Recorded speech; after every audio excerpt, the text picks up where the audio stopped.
Good evening. Who's going to ask the first question? Yeah. Over here. Serena, how challenging has it been for you here at Wimbledon? I don't think it's been challenging. I think I've just been here doing what I want to do and play. How close do you think you are now to being your best again? For me, it's really hard to say. I don't know. There's so many things that I want to improve on, but that's kind of how I always feel. I feel like I'm going in the right direction. This match was better than my first round, and I just hope every match is better. She had a couple of good points, and I saw that you kind of said a few words to her at the net afterwards. Did you have some encouragement? She's a young qualifier. Yeah, she played really well, and I felt like she should be encouraged and keep going in the direction that she's going, because she's obviously going in the right direction. Serena, was there anything you were particularly pleased about given your game today? I think overall I just played better. I served a little more consistent. Still want to work on getting my first serves in more, but overall it's definitely a little bit better than the first round. There have been quite a few upsets so far. Half the top 10 seeded women are out already. We're only halfway through the second round. I'm just wondering what you make of that, and if you think there's any reason for that number of quick exits by highly seeded players? Other than maybe that you're not one of the top 10 seeds this time? I don't know. I didn't know it was half. I know just a couple, but I didn't know it was half of the top 10. But, it's hard. Everyone's playing hard. No one's giving you anything for free. Today I didn't get anything for free. In my first round, I didn't get anything for free. So I feel like, people are going out there and coming out and playing their hardest. Is there anything about the grass that can sort of be a leveler maybe, or give, and the fact that there's such little play on grass that yeah, I think, and it was every season is a long clay court season, so it's kind of hard to say that this is different, but it's not an easy transition, clay to grass, and but again, we do it every year, but it's something that every player has to make those adjustments. Serena, today Madison Keys was asked what she admires most in you, and she said that no matter what you've done, you still want more, you're never satisfied, and you go on to try and achieve.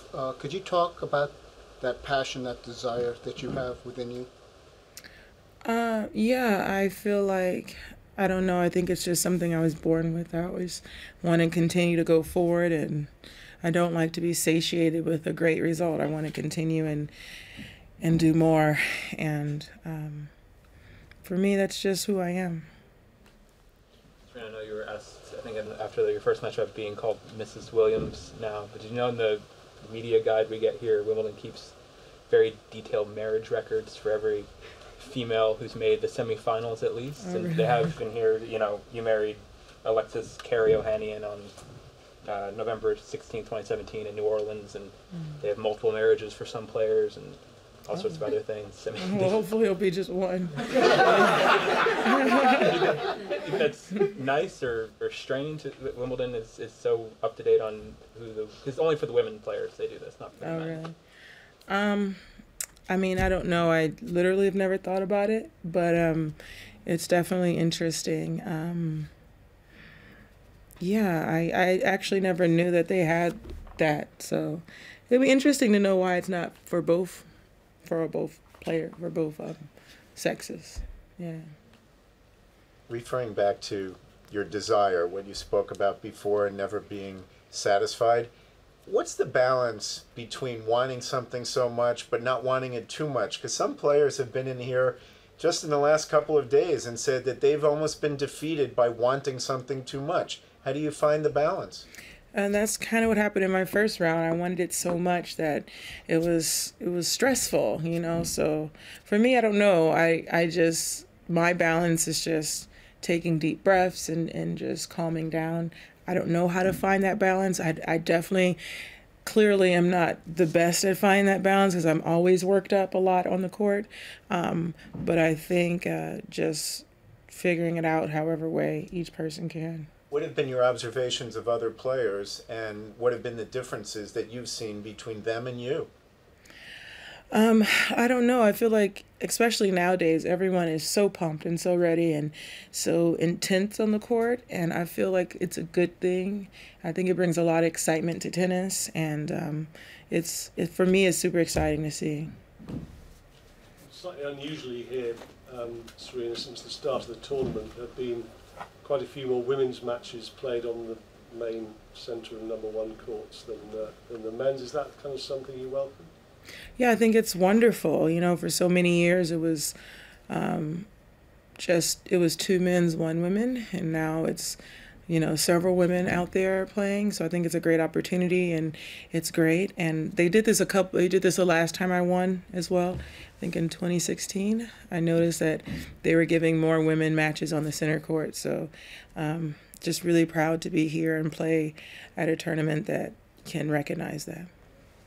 Just going back to conversations about how many of the top seeds have gone out, what do you think it says for the depth of quality in the women's game right now that, you know, everyone is having such a tough time getting through these early games? Yeah, like I said, everyone, you know, is playing hard. No one is going out there and saying, oh, I have to lose because I'm playing so-and-so today. Like, these women are going out there and they're fighting and they're coming out to show that I belong out here. And I'm actually doing the same thing. I'm going out there saying I belong out here as well. Serena, I don't know if you noticed, but when you actually started your match, I mean, the stadium was about half empty, 4 people in the royal box, and one of them was reading a newspaper.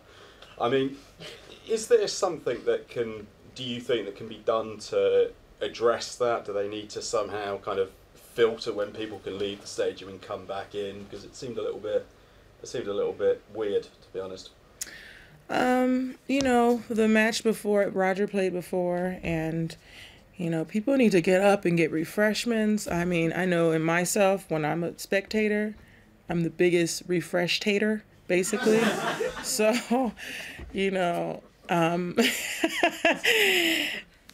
so I'm serious though. And then after a long match, you know, a men's match it's usually longer than the women, and you know, you can't sit there the whole time. They came back and he saw that the stadium was more filled and the box was more filled. But you know, I don't blame them. They need to get up and stretch their legs, get some strawberries and cream, and you know, then come back and start cheering again.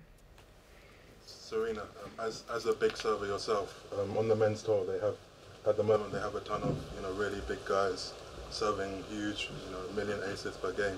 Do you enjoy watching that style of play when you are a spectator? When I say spectator, I'm thinking of other sports. I don't spectate as much tennis unless I'm on my couch. But yeah, I like all styles of tennis. I like to see big serves. I like to see long rallies. I think that's what's cool about it. It's just different games. You know, it's not just one game. It's so many different players playing different types of games. Thoughts on either of your next opponents? I think there's on now Mladenovic or Tatiana Maria, who I know you're neighbors with. Yeah, actually. It looks like Mladenovic is going to win, so it'll be good. I haven't played her in a while. Yeah, and she's been playing, you know, she's had a really good year last year, and she's still doing well. So, like I said, I have to come out there and do the best that I can do.